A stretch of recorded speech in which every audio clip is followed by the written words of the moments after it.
I always come back to people, process, tech and info, understand the right skills that are going to be needed for the roles that you've identified, figure out how you're going to do it and make it consistent. Technology is like setting those requirements from the outset and making sure that you've got the right piece of tech, and then understanding what information you need to be monitoring at a very high level. If you can answer those questions, then that's probably a great starting point. When you do have a really clear purpose, you attract people that are really committed to the cause. But the problem is that quite often that energy, if your operations are not working as effectively and efficiently as they can be, then all of that really great energy that people have when they turn up to work because they want to do a good job because they love what they're doing, but then all of that energy gets wasted on workarounds or trying to find that information because nobody knows where it's gone, or having to chase people because the communication's not right. That's the danger when you focus too much on the purpose and not how you're actually going to achieve that. It's a really common thing to do. You go, well, we must use technology, we must get one of those systems. And the way that a lot of people approach that is they'll go,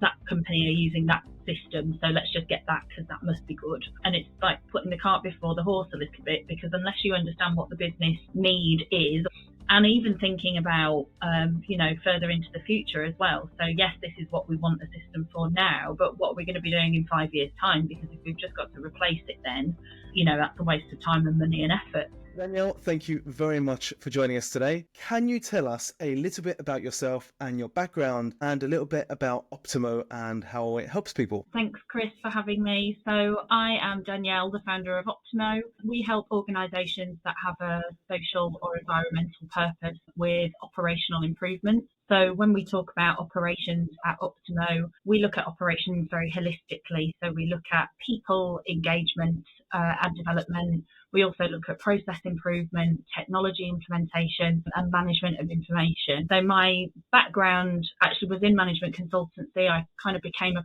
project manager by trade, which meant that I was able to experience lots of different areas of operations, which is where the experience comes from. I worked predominantly in health and social care consulting, and when I set my own company up, I wanted to take my professional experience and combine that with my personal passion, which was more around climate action, but also has developed into kind of social change areas as well, since environmental and social topics are so interlinked anyway. As you just said, Optimo works with sustainability companies to help improve their operations. What are the sort of most common challenges you see in sustainability companies? So I think the common thing that we see is that most of the leaders of those companies are working for purpose or impact rather than primarily being driven by profit. That manifests in all sorts of different ways, and we see it across all areas of teams as well as the leaders. But those motivations being slightly different just means that things tend to operate in a slightly different way. From an operations point of view, it does mean that their business practices tend to be more responsible or ethical, and they're considering the impact of the way that they do things, because they are, by their very nature, considering the impact of their business on the world in terms of the product or service that they provide as well. I think that's probably the main thing. So how do you help them overcome them? So the way that we work with clients is to understand the challenges that they might be experiencing, but also how those challenges are sort of manifesting in their day-to-day. So quite often the way that a challenge is showing up for a client will be slightly different, even if the kind of root causes are very similar. So there are themes in the challenges that people are experiencing, but the specific problem that they might be seeing day to day is very different. So part of the process that we go through is to really dig deep into the problem first before trying to identify what the solutions could be. Whilst they are usually right in terms of what's going on, because nobody kind of knows the business better than the founders or directors of that business usually, it's a really important process to go through to understand the links between people, processes, technology and information, which are the four elements that we look at. So one of the common examples that we might find is a business will think that the system that they have is rubbish and it doesn't do what they want it to do. But actually, when you dig into it, it might not necessarily be that the system is the problem, but it might be that the people using the system either don't understand how to use it, haven't been trained, haven't been shown. It might be that they don't really understand what the business process is that the technology is there to support, and that they don't really understand what information they can get from the system or what information they should be putting into the system. And therefore, it's not necessarily always as straightforward good as the tech is the problem. It might be all of those kind of supporting factors. Yeah, it's interesting you say that. So there's the four pillars there, and I think tech is something that a lot of people are getting stuck on at the moment because they see AI trending so much and they think, okay, let's put automations in place and that'll fix everything. But I think too many people are trying to make themselves efficient before they're effective. I believe that's something that's really missing at the moment. Yeah, again, it's a really common thing to do. You go, well, we must use technology, we must get one of those systems. And the way that a lot of people approach that is they'll go, that company are using that system, so let's just get that because that must be good. Or I've done a quick Google and let's just go with the one that's at the top of the page sort of thing. And it's like putting the cart before the horse a little bit, because unless you understand what the business need is and what the business process is, and even thinking about further into the future as well. So yes, this is what we want the system for now, but what are we going to be doing in 5 years' time? Because if we've just got to replace it, then that's a waste of time and money and effort. So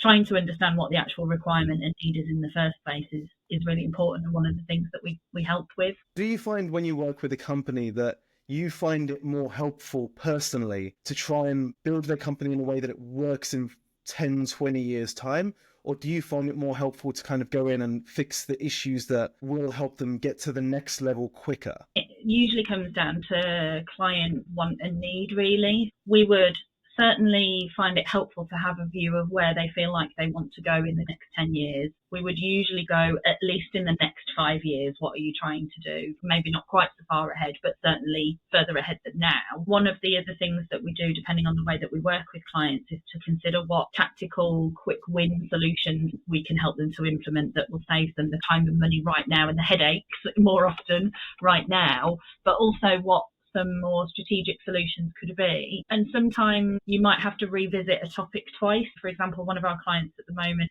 has grown quite quickly and they're struggling with communication channels and methods that are used across the business. Everyone's kind of doing their own thing and it's quite disjointed.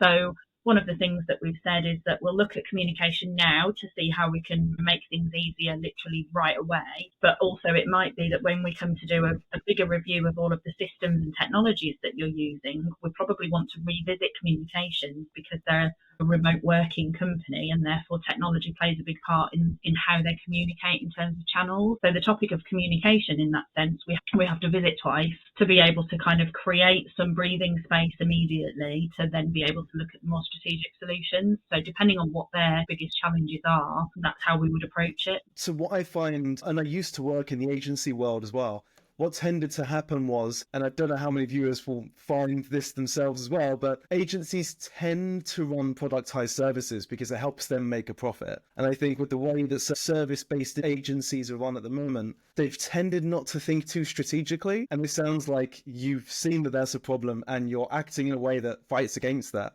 And it's interesting to me because at Plucky Bamboo, we do the same thing on the sort of marketing and sales side of things, as well as finding those quick wins where we'll go into an engagement and sometimes the CEO will say, oh, the problem is our long sales cycles. And then we find out actually it's that they're not doing a specific thing like email nurture sequences. People have their own ideas of what the problem might be in the business, but there's usually like 3 or 5 really key areas that if you fix are just going to help you skyrocket. Yeah, definitely. So what we tend to do with what we would describe as the discovery phase of any piece of work is not only ask for access to the systems and tools that they're using, also ask for copies of any documents or processes or tools that they're using. Depending on how big the business is, we also then supplement that with like a survey that goes out to everybody. But then also an additional step is to do either one-to-one interviews, as we would call them, or focus group sessions with people to have a more kind of conversational style approach to getting that feedback. And we tend to do that with a real cross-section of each business. So we would get different roles, different teams, people that are doing different things so that we can get that real kind of 360 view of what's going on across the business. Do you work with a wide range of companies from like startups to quite large businesses? So in that case, do you find that startups tend to suffer from specific challenges versus those larger companies? Or does it tend to be the same thing no matter what size they are? I would say they're different flavors of the same thing rather than the same thing. The way that we work is if it's with a startup, it tends to be more around operational foundations so that you can grow from there. So the real basic, what is your process for this part of the business? Are you using the right tools and is that still going to work for you in 5 years' time? Do you know what progress measures you want to be tracking to know that you're actually heading in the right direction, that sort of thing. When it comes to bigger businesses, there tends to be a bit more emphasis on really deep diving into the problem in the first place. So our discovery then would be unpicking what the problem is first before we move into solutions. But then the next part to that is, how do we move from the way that we're doing things now to the way that we want to be doing things? And managing that change is a job in itself. With the larger businesses, they tend to have a pretty good idea of what they should be doing and how they should be doing it. But what we do is validate those assumptions or suspicions that they might have. And we also help them to prioritize, to say, what can we do that's going to have the biggest impact most quickly? Like, where do we start? But also then the process of actually supporting them to manage the change and encouraging people to actually change the way that they do things and get on board with the way things are going to be. What advice would you give to leaders that are trying to scale their business without breaking their operations? Is there anything they can do to prevent that happening in the first place? I mean, I always come back to people, process, tech and info. So I would say understand what the requirement is from a team perspective and understand the right skills that are going to be needed for the roles that you've identified and understanding how to structure that properly. Processes is like, figure out how you're going to do it and make it consistent. But also in processes, we tend to put governance. So really thinking about how decision-making processes work and how reporting might work, which goes into information as well. Technology is, again, just like setting those requirements from the outset and making sure that you've got the right piece of tech, and then understanding what information you need to be monitoring. And I think if you can answer yourself those questions, if you like, and go, what people do we need and how are we going to engage them and how are we going to develop them? What processes do we need to be following and how do we make them as efficient as possible? What technology do we really need now and potentially in the future? And what information do we need to be keeping an eye on to make sure that we're going in the right direction? At a very high level, if you can answer those questions, then that's probably a great starting point. So you are a B Corp. Can you tell us a little bit about how long you've been a B Corp, the journey that it took to get there? Yeah, definitely. So I actually first heard about B Corp in 2020. So during lockdown, when I was really turning the business into what it is now, I came across the concept of B Corp and I was like, this is my jam. This is absolutely what I want my business to be in the future. I had the impression that it was for bigger businesses though, either that I wasn't going to be able to afford it or that it wasn't quite right for somebody who was essentially a one-woman band at the time. And then the more I learned about it, I realised actually it was probably something. And then I started taking on employees. So as soon as I had that first employee and then thinking about the second, I was like, actually, like there's probably something here for us to start looking at the framework, even if we don't go for the certification just yet. And then the more people I met that were in that space, and we joined the Better Business Network, and Hannah, who runs that, is also a sustainable impact consultant and a bee leader. So as part of that membership, we got access to her knowledge and resources that she had. And we just kind of went, you know what, let's go for it. I think the entire process for us was probably 18 months to maybe 2 years from the first opening it up and looking at the questions and having a bit of a nosy round through to certification, albeit 6 months of that was waiting for B Lab to assign us a analyst, because they'd got quite a big waiting list by the time we submitted it. But yeah, I found, aside from anything, for me, the framework and the process that you follow to work through those questions and work through the criteria, I just found to be really helpful. And I found them really robust in terms of genuinely helping us to implement responsible business practices into the way that we do things. It was quite nice to find as well that we were already doing a lot of the right stuff, and it was just about formalising it with policies and things like that that were actually documented. So yeah, I think the framework to follow, I think, was probably the most helpful thing for me. What was the most difficult part of that B Corp certification for you? I think just the time it takes really to go through everything and make sure that you've done everything properly and to do a thorough job of it. And we're quite lucky, I guess, at Optimo, because by the very nature of what we do, we're all very kind of proactive planners, making sure things get done, like operationalizing stuff. So in that respect, we were able to hold ourselves accountable and make sure that we were pushing things forward. I think it can be difficult for some organizations to find the time and not just see it as something that's another thing that's on the to-do list that we need to get round to. I genuinely found that building in some of the practices that are in the certification or in the framework, it actually helped us from a managing the business point of view as well. But yeah, I think just like the time and effort that you have to put into it, you can't ignore. What's one key lesson from the work that you do that you'd like to share with leaders about balancing both the purpose with operational excellence? When you have a very clear purpose, it can be easy to focus so much on the purpose that you forget about what it is that's actually facilitating you to work towards that or to work on your mission. And I think that's especially true for other team members as well. So when you do have a really clear purpose, you attract people that are really committed to the cause, basically. But the problem is that quite often that energy, if your operations are not working as effectively and efficiently as they can be, then all of that really great energy that people have when they turn up to work because they want to do a good job because they love what they're doing, but then all of that energy gets wasted on workarounds or trying to find that information because nobody knows where it's gone, or having to chase people because the communication's not right. It's all of that stuff that instead, actually, if everything that was working correctly, then that energy would be able to be elevated and go to much more either strategic thinking or more personal connection or whatever it might be, the stuff that isn't just systems and processes and structures. That's the danger when you focus too much on the purpose and not how you're actually going to achieve that. Obviously, the bigger business that you have, the more impact you can make and the more good you can do in the world. I've spoken to a few founders now who feel like if they were to build a really big business from what they're doing, they would almost be becoming part of the problem, because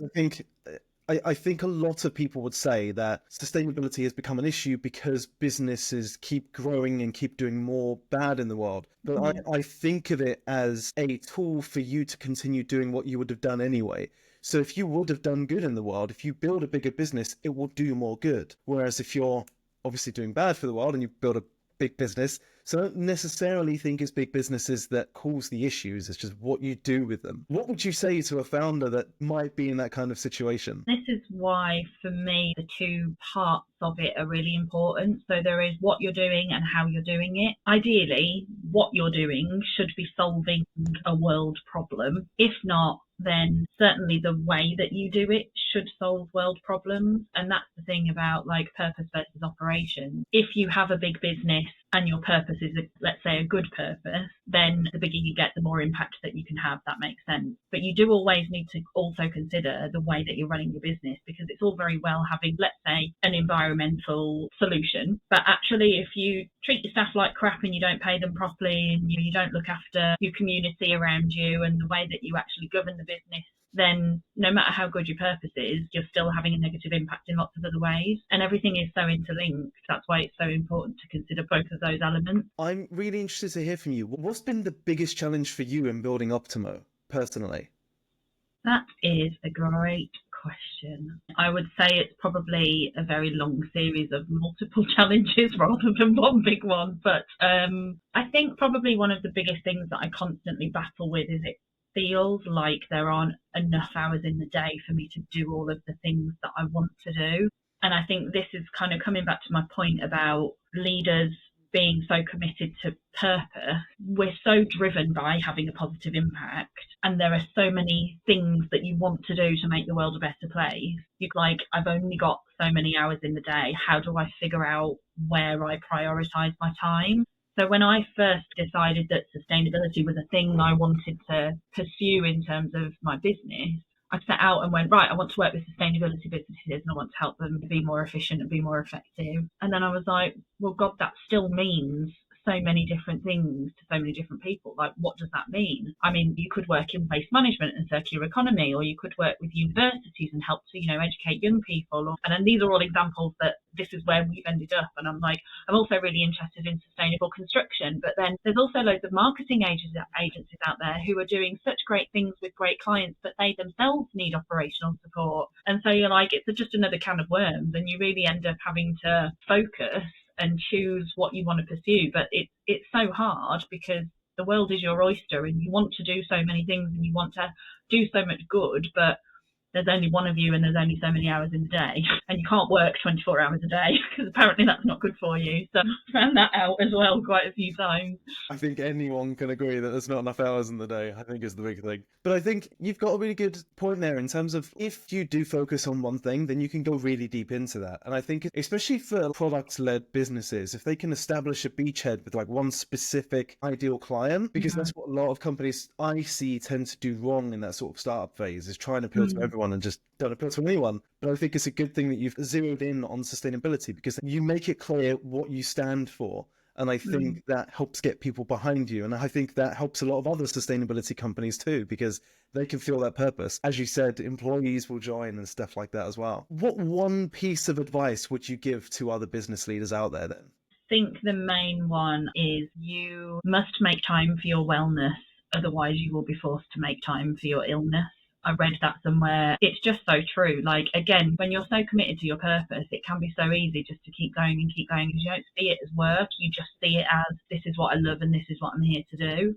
But realistically, that's just not physically possible. Literally plan self-care time and make sure that you're looking after yourself because especially in the early days, if the business is you, if you're not around, then the business doesn't exist anyway. So it makes no sense to prioritize the business over yourself because that just won't work anyway. So looking after your well-being is my number one tip. I've spoken to more than a few founders who have mental health issues. And to be fair, I think in general, a lot of entrepreneurs and business owners, people that start businesses tend to have mental health struggles anyway. But I think especially in sustainability, impact-driven businesses, whatever it might be, because you're also trying to do good in the world. You're obviously acting selflessly. So you're putting the world before yourself, which is a really hard thing not to do. Yeah. It really is. And the world is a scary place and the things that are happening are scary things. And the very nature of what we do means that we are totally in that world. We are so aware of how bad things are. So when you are so aware of what's going on in the world and then you put loads of pressure on yourself, like it's just a bit of a recipe for disaster really, which is why you have to actively prioritize looking after your mental well-being. What has worked best for you in terms of that? I don't know, I'll let you know when I crack it. I mean, it is going to be a never-ending work in progress, I think, trying to figure out what the right recipe is. But having breaks or self-care activities literally planned into the diary so that you're like, no matter what happens, that is happening. But it's essentially about trying to create habits that will protect you from not looking after yourself properly otherwise. So if that's like 5 minutes of meditation a day or making sure that you go for a walk when you turn your laptop off at the end of the day or whatever it is, like trying to build in, I always describe them as like fire breaks, basically. I'm going to keep going, but at least I know I've got that weekend where I can take a rest.